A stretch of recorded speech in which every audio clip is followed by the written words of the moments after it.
tenemos este hermoso folleto, Apacienta mis ovejas, primera y segunda de Pedro. Y no se olviden, si desean una copia de esta presentación, visiten escuelasabatica2000.org. Y si le gusta, ponga me gusta y comparta con sus amigos. También tenemos en nuestra iglesia algo especial la próxima semana. Especialísimo. Recuerden nuestra campaña de evangelismo. Vamos a pedir a Vicky que nos presente esta campaña de evangelismo. Gracias, hermano Armando. Buenos días, un feliz sábado para todos. Me alegra mucho poder saludarlos a través de este medio nuevamente. Ustedes dirán, ahí está la hermana Vicky otra vez. Pero como bien lo dijo el doctor Ríos, hoy es ya el día, esta semana empezamos el día viernes, las enseñanzas radicales de Jesús, como lo tenemos aquí en la pantalla. ¿Qué dijo Jesús acerca del mismo? ¿Qué dijo acerca del sábado? ¿Qué dijo acerca de la salvación en sus propias palabras? O sea, es cristocéntrico. Vamos a estudiar solamente acerca de Él. Y qué hermosa esperanza tenemos de la segunda venida.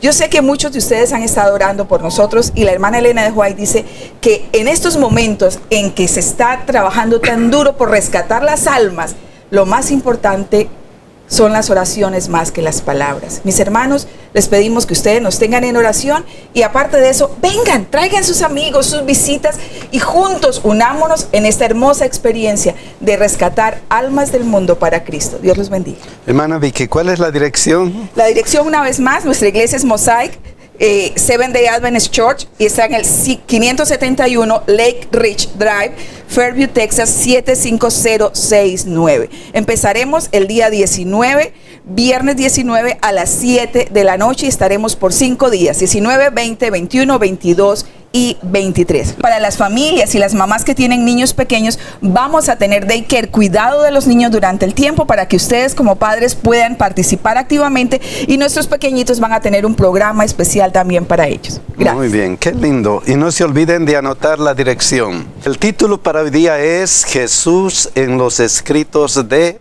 Pedro. Miren qué versículo de memoria. 1 Pedro 2:24. Quien llevó él mismo nuestros pecados en su cuerpo sobre el madero, para que nosotros, estando muertos a los pecados, vivamos a la justicia, y por cuya herida fuisteis sanados. Hermoso versículo que nos muestra la realidad de lo que dice toda la Biblia. Y toda la Biblia se centra en este versículo. Lucas 19:10. Miren lo que dice. Porque el Hijo del Hombre vino a buscar y a salvar lo que se había perdido. Ese es el resumen de todo lo que dice la Biblia. El Hijo del Hombre vino a buscar y a salvar lo que se había perdido. La pregunta es, ¿cómo fue este proceso? ¿Cómo fue este proceso? Miren lo que dice 1 Pedro 1, 18 y 19. ¿Qué es lo primero que resalta? Sabiendo que fuisteis rescatado de vuestra vana manera de vivir. Miren lo que dice este versículo, Colosenses 1, 13 y 14. El cual nos ha librado de la potestad de las tinieblas y trasladado al reino de su amado Hijo, en quien tenemos redención. ¿Qué es lo que resalta en estos dos versículos? Palabras claves. Fuisteis rescatado, nos ha librado, vino a buscar lo que se había perdido. O sea, es un cuadro de redención. Vino a salvar, a rescatar a todos los seres humanos. ¿Y cómo hizo este acto de rescatar, salvar, librar, redimir, buscar? ¿Cómo hizo Jesús? Miren lo que dice aquí. No con cosas corruptibles como oro de plata, sino ¿cómo? Sino con la sangre preciosa de Cristo. Vino a librarnos, a rescatarnos, a redimirnos, a buscarnos con su sangre preciosa de Cristo. Y aquí lo recalca, en quien tenemos redención por su sangre. En quien tenemos redención por su sangre. Pero Pedro añade algo importante aquí. Miren qué dice. Como de un cordero sin mancha y sin contaminación. Un cordero. Un cordero, ¿qué recuerda? Un cordero, ¿qué es lo que recuerda? En primer lugar, Juan, cuando vio a Jesús, ¿qué es lo que dijo?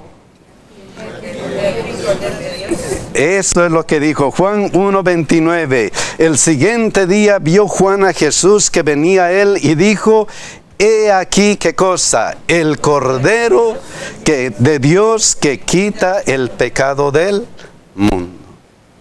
Entonces el Cordero tiene algo especial. He aquí el Cordero. ¿Qué recordaba el Cordero? ¿Qué es lo que recordaba? Pues la muerte. Ellos estaban acostumbrados a matar, a llevar en sacrificio a un cordero bonito y poner las manos y degollarlo ahí mismo. Entonces parte de la sangre se rociaba en, ¿cómo se dice?, en remisión de pecados por esa persona. Amén. Y eso es lo que dice la Biblia. Vamos a ver Levíticos 4, 32 y 33. Miren lo que dice. Y si por su ofrenda por el pecado trajere cordero, hembra sin defecto traerá, y pondrá su mano sobre la cabeza de la ofrenda de expiación, y la degollará por expiación en el lugar donde se degüella el holocausto. Esto era el símbolo del sacrificio de Cristo allá en la antigüedad. Y continúa diciendo, Levíticos 4:34, después con su dedo el sacerdote tomará de la sangre de la expiación y la pondrá sobre los cuernos del altar del holocausto y derramará el resto de la sangre al pie del altar. ¿Qué proceso? Vemos al pecador acercándose y presentando a este cordero. Y entonces todo este proceso se realiza ¿para qué? Miren lo que dice Levítico 4:35. Y le quitará toda su grosura como fue quitada la grosura del sacrificio de paz. Y el sacerdote la hará arder en el altar sobre la ofrenda encendida a Jehová. Y le hará el sacerdote expiación de su pecado que habrá cometido. Ahí en una forma figurada, en una forma real, en una forma que todos podían ver, este hombre ponía el cordero como su sacrificio. Como su sacrificio, ¿para qué? Para expiación de su pecado. ¿Y qué pasaría? Y será perdonado. De ahí que es importante que dice el Cordero. He aquí el Cordero que quita el pecado del mundo. Lo que era símbolo en la antigüedad, ahora se hizo una realidad. Lo que antes era una ofrenda para perdón de pecados, ahora Jesucristo es, ¿qué cosa? Nuestro sacrificio. Jesucristo ahí en la cruz hizo eso por nosotros. Es nuestro sacrificio. Hermano, es importante recalcar que esto viene desde el Edén. Inmediatamente el hombre pecó. ¿Qué fue lo que apareció? Un corderito. Amén, amén. Y ahora la pregunta es, si Jesús, ¿por qué es importante que Jesús sea nuestro sacrificio? ¿Por qué es importantísimo que Él sea nuestro sacrificio? ¿Por qué? Esa es la pregunta clave. Miren lo que dice Romanos 5:12. ¿Por qué? Por tanto, como el pecado entró en el mundo por un hombre, y por el pecado la muerte, así la muerte pasó a todos los hombres, por cuanto todos pecaron. Tenemos un problema serio. Y el problema serio es el pecado. ¿Y la paga del pecado qué es? Muerte. Entonces alguien debía pagar el pecado de nosotros. Y ese alguien es nuestro sacrificio. ¿Y cómo? Miren lo que dice aquí 1 Pedro 2:24. ¿Quién llevó él mismo nuestros pecados en su cuerpo sobre el madero? No hay nada que hacer, es nuestro sacrificio. Es nuestro sacrificio. Con respecto a eso, la lección decía algo bien interesante y hablaba acerca de sustituto. ¿Qué es un sustituto?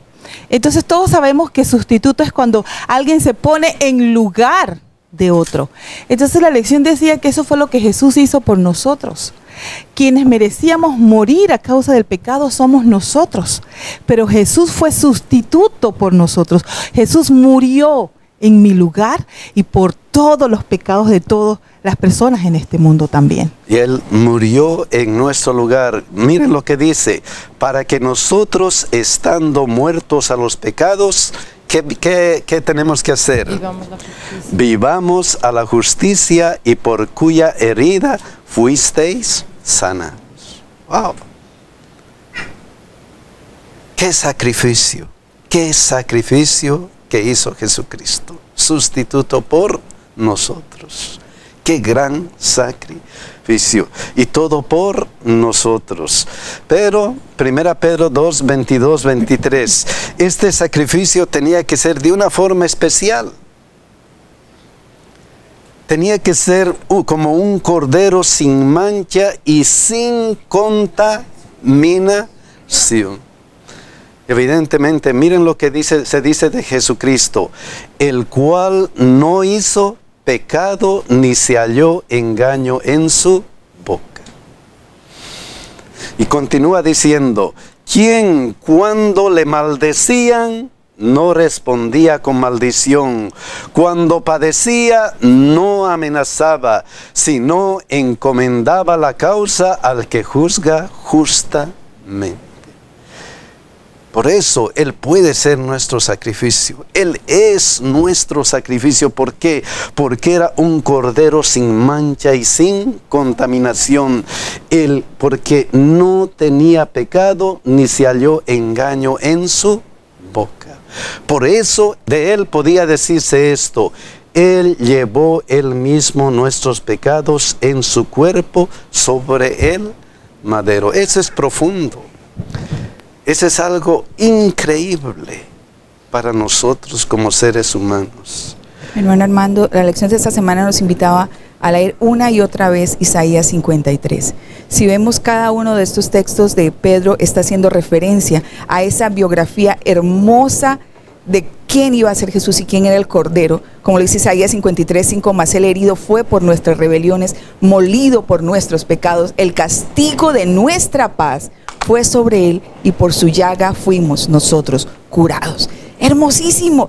Y entonces cuando viene Jesús se presenta y Juan lo reconoce, nos dice, este es un cordero, como los corderos anteriores que estaban siendo sacrificados. Lo reconoce, este es el Cordero de Dios. Este es el que vino a hacer la expiación y la culminación para que tú y yo tengamos esperanza y tengamos oportunidad de la salvación. Porque Él vence sobre la muerte, la resurrección nos da la seguridad de la vida eterna. Eso es algo profundo. Ese es algo profundo en lo que tenemos que meditar continuamente. Mi hermana decía Isaías 53, 4 al 5. Y si leemos esto con detenimiento, nos damos cuenta que está amplificando esta declaración. Pero cientos de años atrás, miren lo que dice: ciertamente llevó Él nuestras enfermedades y sufrió nuestros dolores. ¿Y qué pasó con nosotros? Y nosotros le tuvimos por azotado, por herido de Dios y abatido. Mas Él herido fue por nuestras rebeliones, molido por nuestros pecados. El castigo de nuestra paz fue sobre Él. Y por su llaga fuimos nosotros, ¿qué cosa? Curados. Y los versículos 6 y 7 que continúan: todos nosotros nos descarriamos como ovejas, cada cual se apartó por su camino, mas Jehová cargó en él el pecado de todos nosotros. Angustiado él y afligido, no abrió su boca. Como cordero fue llevado al matadero, y como oveja delante de sus trasquiladores, enmudeció y no abrió su boca. Le maldecían y no respondían con maldición. Cuando padecía, no amenazaba. Qué profundo es esta imagen. Qué profunda es esta imagen. Y si nosotros meditamos personalmente en esto, wow, ¿qué ha hecho Jesús por mí? ¿Qué ha hecho Jesús por mi persona? Por mí. Es mi sacrificio, pero ¿cómo ha sufrido para ser mi sacrificio? Podemos meditar en este momento y cambiar aquí algunas cosas importantes. ¿Por qué no ponemos nuestro nombre aquí? Por ejemplo, ciertamente llevó mi enfermedad y sufrió mi dolor. Mi dolor. No de otros, sino el mío. Y yo le tuve por azotado, por herido de Dios y abatido. Mas él herido fue por mi rebelión. Molido fue por mis pecados. El castigo de mi paz fue sobre él, y por su llaga fui yo curado. Qué grande es esto. Qué grande es esto. Yo me descarrié como oveja por mi camino, mas Jehová cargó en él el pecado de mí. Angustiado y él afligido, no abrió su boca, y como cordero fue llevado al matadero. Y todo lo hizo por mí. Y todo lo hizo por ti y nada más que por ti. Qué gran amor es este, el de nuestro Señor Jesucristo. Jesús sufrió por nosotros. Él sufrió por nuestros pecados. Él sufrió por algo importante. Y gracias a esto, gracias a que Él es nuestro sacrificio, gracias a que Jesús sufrió por mi bienestar, ¿qué es lo que tengo? ¿Cuál es el resultado de esto hermoso, de este amor hermoso que Jesucristo ha hecho? ¿Cuál es el resultado? Miren lo que dice este versículo, 1 Pedro 1:3. Miren lo que dice: bendito el Dios y Padre de nuestro Señor Jesucristo, que según su grande misericordia nos hizo renacer, ¿para qué? Para una esperanza viva. Wow. Para una esperanza viva, para una esperanza viva, una esperanza grande, una esperanza que no está muerta, una esperanza que no tiene sentido, una esperanza viva. ¿Y qué clase de esperanza viva es esta? Resurrección. ¿Qué clase de esperanza viva es? Miren lo que dice 1 Pedro 1:4. Para una herencia ¿de qué calidad? Incorruptible, incontaminada e inmarcesible. Imagínense qué esperanza. Una esperanza que no se carcome, que no se pierde, una esperanza que no se destroza, una esperanza que está reservada en los cielos. ¿Para quién? Para nosotros. Gracias a eso solamente. Si podemos imaginar nuestra vida, y si podemos decirle: Señor, gracias por este sacrificio, miren qué esperanza. Mis hermanos, nosotros siempre miramos, cuando hablamos acerca de la pasión de Cristo, de la muerte de Cristo, el dolor de Cristo, siempre miramos hacia el sufrimiento físico de Él. Pero a veces no vamos más allá. No era solamente el sufrimiento físico de Jesús, el sufrimiento interno, mental, intelectual. Él no sabía vivir separado de su Padre, nunca. Su comunión con Él era diaria, y pensar solamente que el pecado que Él estaba cargando y que iba a cargar en el momento del sacrificio iba a ser una separación entre el Padre y Él, tuvo que haber sido terrible para alguien que no sabía vivir sin su Padre. Saber si lo que Él había hecho había sido suficiente, Él no lo sabía. Solamente en el momento de la muerte y la resurrección Él dice: ya, El sacrificio fue aceptado. Mi lugar lo tomaste, el lugar tuyo lo tomé yo, y ahora la muerte que tú merecías la tomé yo, pero te tengo una esperanza, como dices tú, la muerte no me pudo vencer. ¿Por qué? Porque yo vencí sobre ella, y el postrer enemigo que será vencido será la muerte. Así que cuando yo venga otra vez con voz de trompeta, con voz de arcángel, llamaré, y los muertos en Cristo resucitarán primero, porque trajo esperanza a nuestros corazones. ¿Entendemos eso? Nosotros realmente entendemos qué significó la muerte y la resurrección de Jesús, cómo hoy estamos sentados aquí porque tenemos esperanza de que hay algo más después de esta vida, después del dolor, la muerte y todo lo que estamos sufriendo. Eso fue lo que Él hizo por nosotros, nos dio una herencia que no merecíamos, ninguno de nosotros merecíamos nada, pero Él dijo: he aquí, mi lugar te lo doy solamente por el infinito amor. Qué gracia tan maravillosa de Jesús. Qué esperanza, y esa esperanza, wow, es como incorruptible, incontaminada e inmarcesible. No va a morir, no se va a acabar. Esa esperanza está ahí lista. ¿Y cuál es la garantía de que vamos a obtener esa esperanza? ¿Cuál es la garantía? ¿Cuál es la garantía? Jesús es nuestro sacrificio. Él sufrió por nosotros y nos da esa esperanza viva. Pero ¿cuál es la garantía de que esto realmente va a pasar? La resurrección. Si Él no hubiera resucitado, vana sería nuestra fe. Mi hermana dice algo importantísimo. ¿Cuál es la garantía? Miren, por la resurrección de Jesucristo, para una esperanza de viva por la resurrección de Jesucristo de los muertos. Si Cristo resucitó, ¿quién no va a resucitar? Si Cristo es mi sustituto y Él es quien ha venido a morir para salvarme y yo me he entregado a Él, estoy seguro que Él me va a resucitar. Amén. Esa es la garantía importante. Miren lo que dice 1 Corintios 15, 20 al 21 hablando de esto. Mas ahora Cristo ha resucitado de los muertos, primicia de los que durmieron es hecho. Porque por cuanto la muerte entró por un hombre, también por un hombre la resurrección de quienes, de los muertos. Qué palabras del apóstol. Qué palabras. Volvemos. Mas ahora Cristo ha resucitado de los muertos, primicia de los que durmieron es hecho. Qué garantía. Porque sin resurrección, ¿qué pasaría? 1 Corintios 20, 17. Y si Cristo no resucitó, vuestra fe es vana. Aún estáis en vuestros pecados.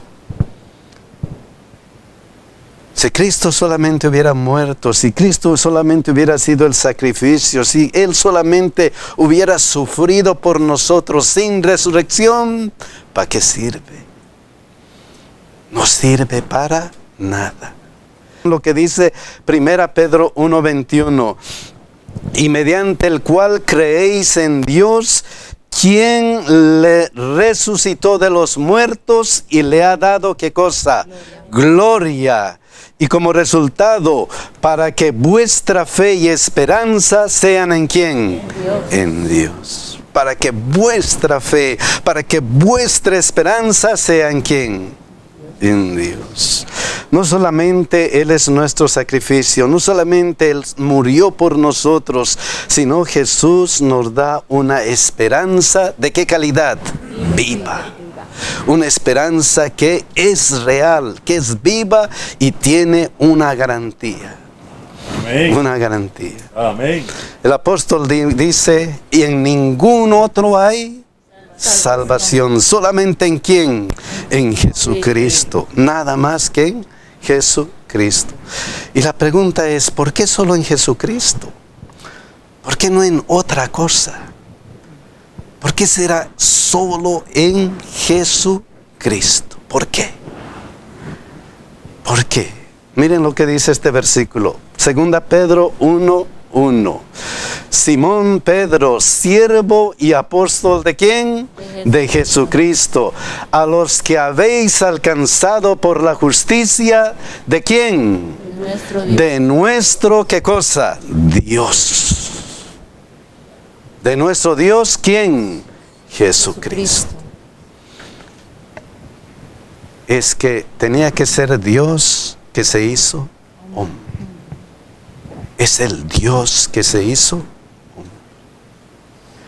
Y no solamente lo dice aquí el apóstol Pedro, nuestro Dios, Jesucristo, nuestro Dios. Miren lo que pasó en un momento allá cuando Jesucristo estaba resucitado.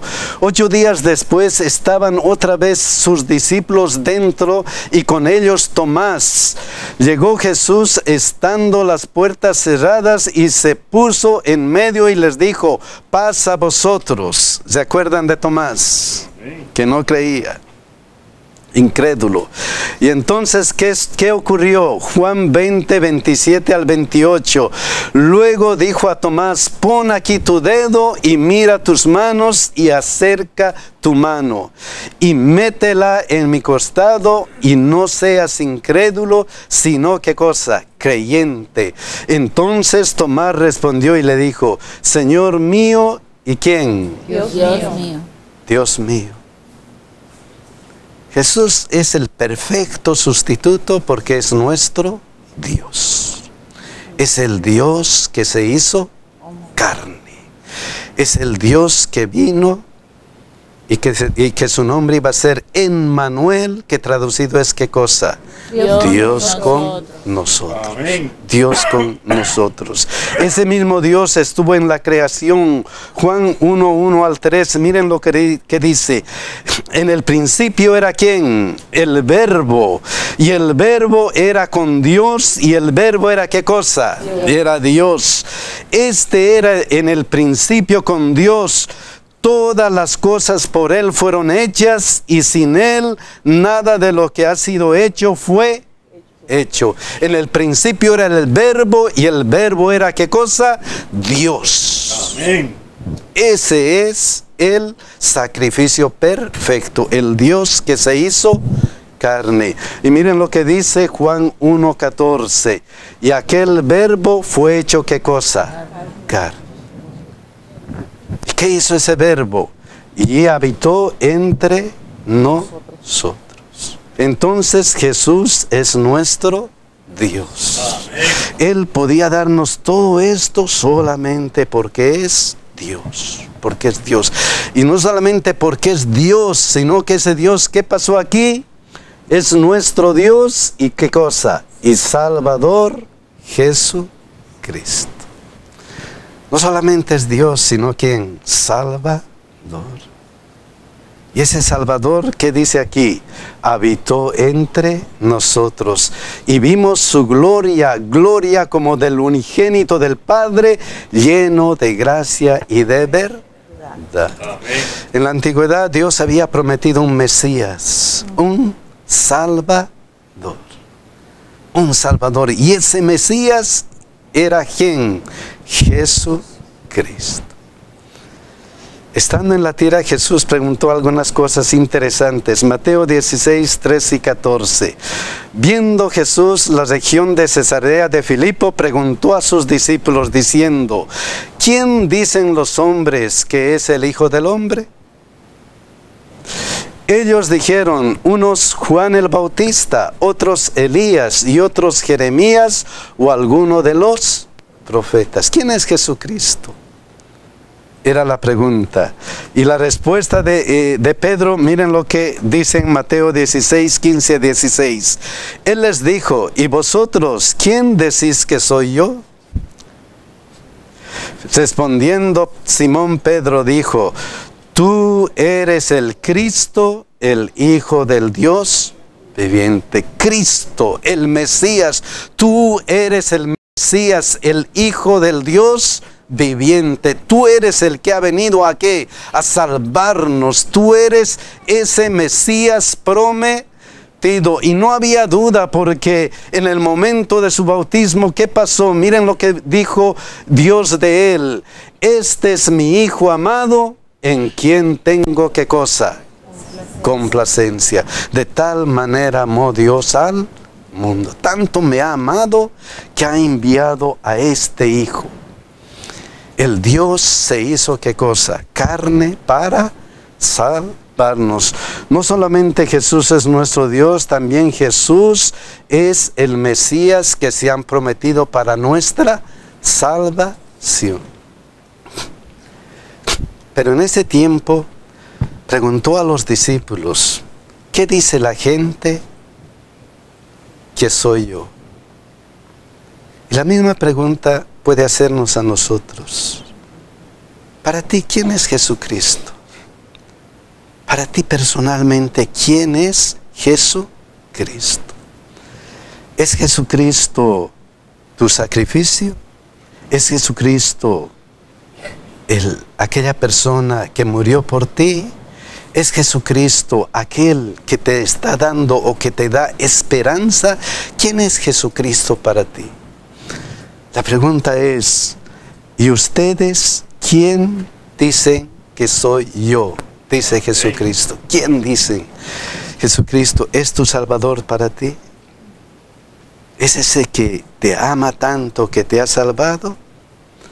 Mis hermanos, que Dios nos bendiga y que nos ayude a aceptar este gran amor que Dios nos ha dado para que seamos llamados hijos de Dios. Que Dios nos ayude y nos dé esa esperanza. Amén.